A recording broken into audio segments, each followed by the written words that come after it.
Good morning বন্ধুরা, আজ আমরা এই ভিডিওতে আলোচনা করব 15 মার্চ থেকে 22 মার্চ পর্যন্ত বাছাই করা top 30 MCQ weekly current affairs নিয়ে, যা upcoming SSC, RRB, WB, PSC এবং অন্যান্য প্রতিযোগিতামূলক পরীক্ষার জন্য অত্যন্ত গুরুত্বপূর্ণ। তাই ভিডিওটি একদম শেষ পর্যন্ত দেখো। প্রথম প্রশ্ন হচ্ছে, ফিসকাল হেলথ ইন্ডেক্স 2026-এ বৃহৎ 18টি রাজ্যের তালিকায় কোন রাজ্য শীর্ষস্থান অধিকার করেছে? এর সঠিক আনসার হচ্ছে অপশন সি, ওড়িশা। এবং এই রিপোর্টটি প্রকাশ করেছে নীতি আয়োগ। এবং বৃহৎ রাজ্যগুলির মধ্যে প্রথম স্থানে রয়েছে ওড়িশা, দ্বিতীয় স্থানে রয়েছে গোয়া এবং তৃতীয় স্থানে রয়েছে ঝাড়খণ্ড। এবং রাজ্যগুলির আর্থিক পারফরমেন্স বিচার করার জন্য মোট 5টি মাপকাঠি বা পিলার ব্যবহার করা হয়েছে, যেমন ব্যয়ের মান, রাজস্ব সংগ্রহ, আর্থিক দূরদর্শিতা, ঋণ সূচক এবং ঋণের স্থায়িত্ব। 2 নম্বর প্রশ্ন হচ্ছে, প্রতি বছর 15 মার্চ বিশ্বজুড়ে কোন গুরুত্বপূর্ণ দিবসটি পালিত হয়? প্রতি বছর 15 মার্চ বিশ্বজুড়ে কোন গুরুত্বপূর্ণ দিবসটি পালিত হয়? এর সঠিক অ্যান্সার হচ্ছে অপশন এ, বিশ্ব ভোক্তা অধিকার দিবস বা world consumer rights day. Next question. 3 নম্বর প্রশ্নটি হচ্ছে, সম্প্রতি জিওলজিক্যাল সার্ভে অফ ইন্ডিয়া কোন রাজ্যের ঐতিহাসিক কালিঞ্জর পাহাড়কে জাতীয় ভূ ঐতিহ্যবাহী স্থান বা ন্যাশনাল জিও হেরিটেজ সাইট হিসেবে ঘোষণা করেছে? এর সঠিক অ্যান্সার হচ্ছে অপশন বি, উত্তরপ্রদেশ। এই কালিঞ্জর পাহাড় আর এর ঐতিহাসিক দুর্গটি উত্তরপ্রদেশের বন্দা জেলায় বিন্ধ্য পর্বতমালার বুন্দেলখণ্ড অঞ্চলে অবস্থিত। 16 মার্চ 2026 তারিখে জিওলজিক্যাল সার্ভে অফ ইন্ডিয়া এই পাহাড়টিকে ন্যাশনাল জিও হেরিটেজ সাইট হিসেবে ঘোষণা করেছে। আর সব থেকে গুরুত্বপূর্ণ পয়েন্ট হলো, এটি কিন্তু উত্তরপ্রদেশের প্রথম ন্যাশনাল জিও হেরিটেজ সাইট, তাই আসন্ন পরীক্ষার জন্য এটা খুবই গুরুত্বপূর্ণ। 4 নম্বর প্রশ্ন হচ্ছে, ভারতের এবং জাপানের মধ্যে অর্থনৈতিক সহযোগিতা বাড়াতে স্টেট ব্যাংক অফ ইন্ডিয়া সম্প্রতি কোন ব্যাংকের সাথে কৌশলগত অংশীদারিত্ব স্বাক্ষর করেছে? ভারত এবং জাপানের মধ্যে অর্থনৈতিক সহযোগিতা বাড়াতে স্টেট ব্যাংক অফ ইন্ডিয়া সম্প্রতি কোন ব্যাংকের সাথে কৌশলগত অংশীদারিত্ব স্বাক্ষর করেছে? এর সঠিক অ্যান্সার হচ্ছে option B, MUFG bank. Next question. 5 নম্বর প্রশ্ন হচ্ছে, 2026 সালের মার্চ মাসে কে পশ্চিমবঙ্গের নতুন রাজ্যপাল হিসেবে নিযুক্ত হয়েছেন? 2026 সালের মার্চ মাসে কে পশ্চিমবঙ্গের নতুন রাজ্যপাল হিসেবে নিযুক্ত হয়েছেন? এর সঠিক অ্যান্সার হচ্ছে অপশন বি, RN রবি। পশ্চিমবঙ্গের দায়িত্ব নেওয়ার আগে তিনি তামিলনাড়ু রাজ্যের রাজ্যপাল ছিলেন। 6 নম্বর প্রশ্ন হচ্ছে, সাম্প্রতিক কে দিল্লির নতুন লেফটেন্যান্ট গভর্নর হিসেবে নিযুক্ত হয়েছেন? সাম্প্রতিক কে দিল্লির নতুন লেফটেন্যান্ট গভর্নর হিসেবে নিযুক্ত হয়েছেন? এর সঠিক অ্যান্সার হচ্ছে অপশন ডি, তরণজিৎ সিং সান্ধু। 7 নম্বর প্রশ্ন হচ্ছে, 14 মার্চ 2026-এ ঘোষিত ভারতের সর্বোচ্চ সাহিত্য সম্মান 2025 জ্ঞানপীঠ পুরস্কারের জন্য কাকে নির্বাচিত করা হয়েছে? 14 মার্চ 2026-এ ঘোষিত ভারতের সর্বোচ্চ সাহিত্য সম্মান 2025 জ্ঞানপীঠ পুরস্কারের জন্য কাকে নির্বাচিত করা হয়েছে? এর সঠিক অ্যান্সার হচ্ছে অপশন সি, আর বৈরামুত্তু। আর বৈরামুত্তু হচ্ছেন একজন প্রখ্যাত তামিল কবি এবং গীতিকার। তার তামিল সাহিত্যে দীর্ঘ 4 দশকেরও বেশি সময় ধরে অসামান্য স্বীকৃত স্বরূপ তাকে ভারতের সর্বোচ্চ সাহিত্য সম্মান 60তম জ্ঞানপীঠ পুরস্কারে সম্মানিত করা হয়। Next question. 8 নম্বর প্রশ্ন হচ্ছে, সম্প্রতি কে অন্ধ্রপ্রদেশ হাইকোর্টের বিচারপতি হিসেবে দায়িত্ব গ্রহণ করেছেন? সম্প্রতি কে অন্ধ্রপ্রদেশ হাইকোর্টের বিচারপতি হিসেবে দায়িত্ব গ্রহণ করেছেন? এর সঠিক অ্যান্সার হচ্ছে অপশন বি, বিচারপতি লিসা গিল। Next question. 9 নম্বর প্রশ্ন হচ্ছে, সম্প্রতি 15 মার্চ 2026 তারিখে কাকে মর্যাদাপূর্ণ পলি উমরিগার পুরস্কার প্রদান করা হয়েছে? এর সঠিক অ্যান্সার হচ্ছে অপশন সি, শুভমন গিলকে। গত 15 মার্চ 2026 তারিখে নতুন দিল্লিতে অনুষ্ঠিত বিসিসিআইয়ের বার্ষিক অনুষ্ঠানে 2024-25 মরশুমের সেরা আন্তর্জাতিক পুরুষ ক্রিকেটার হিসেবে সুমন গিলকে মর্যাদাপূর্ণ পলি উমরিগের পুরস্কার প্রদান করা হয়েছে এবং এটি তার ক্যারিয়ারের দ্বিতীয় পলি উমরিগের সম্মান।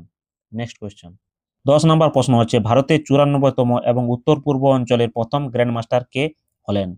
ভারতের 94তম এবং উত্তর পূর্ব অঞ্চলের প্রথম গ্র্যান্ডমাস্টার কে হলেন? এর সঠিক অ্যান্সার হচ্ছে অপশন এ, মায়াঙ্ক চক্রবর্তী।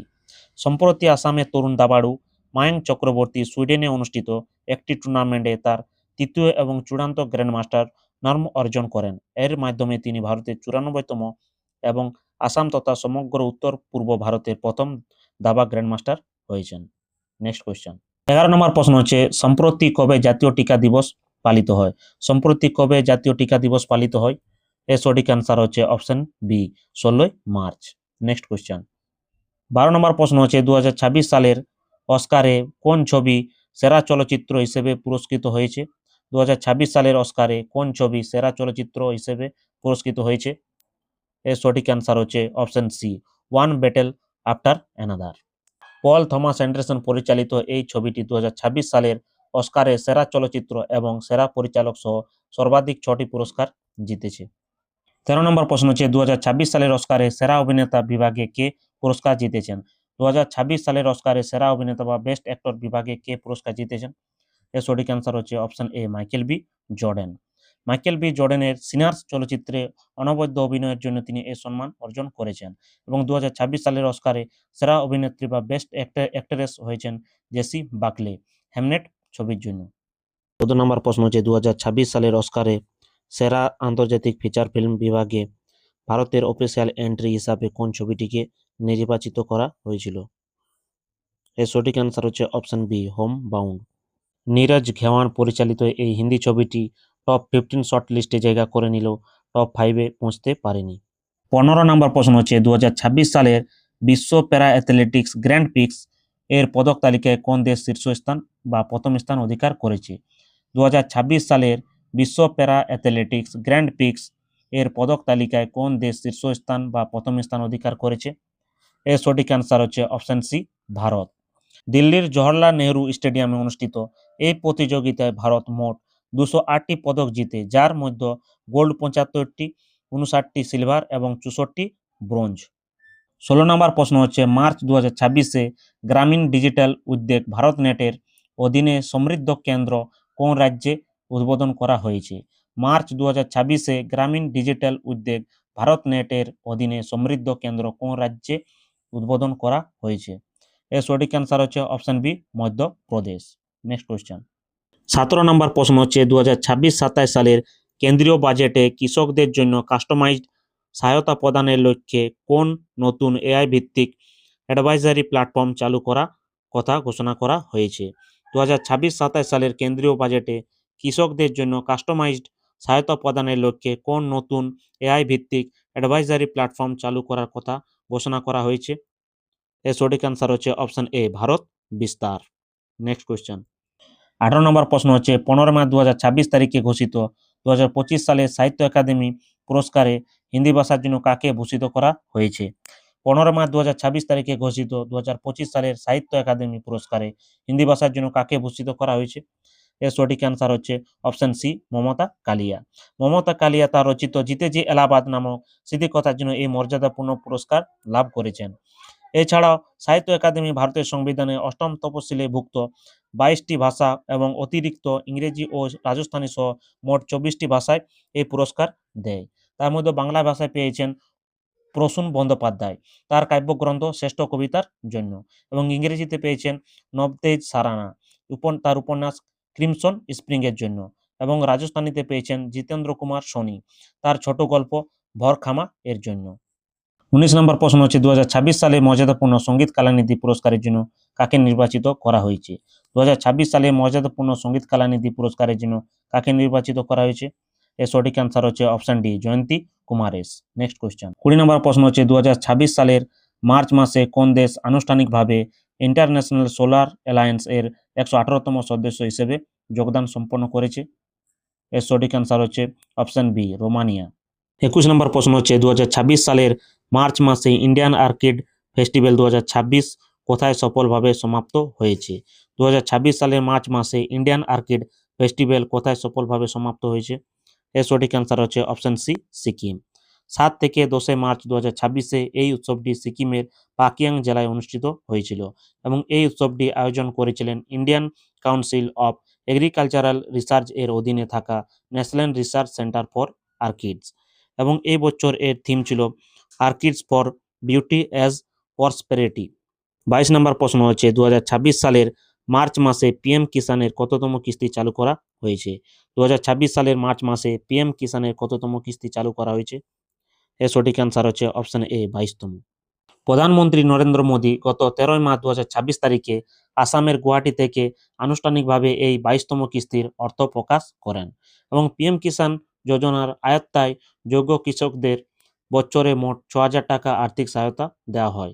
এই টাকা 2,000 টাকার 3টি সমান কিস্তিতে কৃষকদের অ্যাকাউন্টে জমা করা হয়।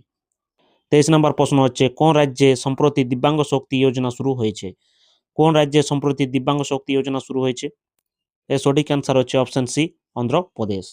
অন্ধ্রপ্রদেশের মুখ্যমন্ত্রী এন চন্দ্রবাবু নাইডু 18 মার্চ 2026 তারিখে অমরাবতীতে উগাদি উৎসবের উপহার হিসেবে এই প্রকল্পের সূচনা করেন। 24 নম্বর প্রশ্ন হচ্ছে, সম্প্রতি সিটি ইউনিয়ন ব্যাংকের প্রধান ব্র্যান্ড অ্যাম্বাসেডর হিসেবে কাকে নিযুক্ত করা হয়েছে? সম্প্রতি সিটি ইউনিয়ন ব্যাংকের প্রধান ব্র্যান্ড অ্যাম্বাসেডর হিসেবে কাকে নিযুক্ত করা হয়েছে? এর সঠিক অ্যান্সার হচ্ছে অপশন ডি, রবীন্দ্র জাদেজা। আগামী 2 বছরের জন্য রবীন্দ্র জাদেজাকে এই পদে নিযুক্ত করা হয়েছে। 25 নম্বর প্রশ্ন হচ্ছে, সম্প্রতি কুসুমপুর কোন রাজ্যের প্রথম স্মার্ট গ্রাম হতে চলেছে? সম্প্রতি কুসুমপুর কোন রাজ্যের প্রথম স্মার্ট গ্রাম হতে চলেছে? এর সঠিক অ্যান্সার হচ্ছে অপশন এ, ওড়িশা। ওড়িশার কেন্দ্রপাড়া জেলার রাজনগর ব্লকে অবস্থিত কুসুমপুর গ্রামটি রাজ্যের প্রথম স্মার্ট গ্রাম হিসেবে গড়ে উঠতে চলেছে। 26 নম্বর প্রশ্ন হচ্ছে, ভারত সরকার সম্প্রতি প্রথম BIMSTEC young professional exchange program কোথায় আয়োজন করেছে? এর সঠিক অ্যান্সার হচ্ছে অপশন বি, মহারাষ্ট্র। এটি 9 থেকে 15 মার্চ 2026 পর্যন্ত মহারাষ্ট্রের মুম্বাই এবং পুনে শহরে অনুষ্ঠিত হয়েছে। 27 নম্বর প্রশ্ন হচ্ছে, ওয়ার্ল্ড হ্যাপিনেস ইন্ডেক্স 2026-এ ভারতের স্থান কত? ওয়ার্ল্ড হ্যাপিনেস ইন্ডেক্স 2026-এ ভারতের স্থান কত? এর সঠিক অ্যান্সার হচ্ছে অপশন ডি, 116তম।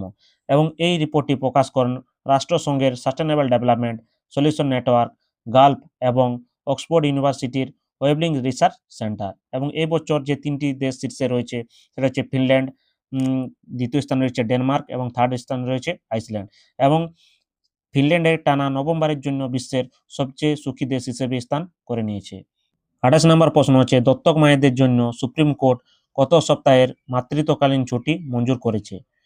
দত্তক মায়েদের জন্য সুপ্রিম কোর্ট কত সপ্তাহের মাতৃত্বকালীন ছুটি মঞ্জুর করেছে? এর সঠিক অ্যান্সার হচ্ছে অপশন সি, 12 সপ্তাহ। 2026 সালের 17 মার্চ বিচারপতি জে.বি. পারদিওয়ালা এবং বিচারপতি আর মহাদেবনের বেঞ্চ এই ঐতিহাসিক রায় প্রদান করে। 29 নম্বর প্রশ্ন হচ্ছে, ঐতিহাসিক উইলিয়াম ডলরিম্পল তার কোন বইয়ের জন্য 2026 সালে মর্যাদাপূর্ণ মার্ক লিন্টন ইতিহাস পুরস্কার লাভ করেছেন? এর সঠিক অ্যান্সার হচ্ছে option B, the golden road, how ancient India transformed the world. 30 নম্বর বা শেষ প্রশ্নটি হচ্ছে, 24তম জাতীয় প্যারা অ্যাথলেটিক্স চ্যাম্পিয়নশিপ 2026 কোথায় অনুষ্ঠিত হয়েছে? এর সঠিক অ্যান্সার হচ্ছে option C, Kalinga stadium, Bhubaneswar. এই গুরুত্বপূর্ণ ক্রীড়া প্রতিযোগিতাটি ওড়িশার ভুবনেশ্বরের কলিঙ্গা স্টেডিয়ামে 18 মার্চ থেকে 21 মার্চ পর্যন্ত অনুষ্ঠিত হয়েছে। এটি মূলত আসন্ন 2026 এশিয়ান প্যারা গেমসের জন্য ভারতীয় অ্যাথলেটদের বাছাই করা গুরুত্বপূর্ণ ট্রায়াল। তাহলে আজকের উইকলি কারেন্ট অ্যাফেয়ার্সের টপ 30 প্রশ্ন ও তার বিস্তারিত আলোচনা এখানে শেষ করলাম। যদি তোমাদের ভিডিওটি হেল্পফুল বলে মনে হয় তাহলে ভিডিওটি লাইক, শেয়ার ও সাবস্ক্রাইব করতে ভুলো না। দেখা হচ্ছে পরবর্তী ভিডিওতে। ধন্যবাদ।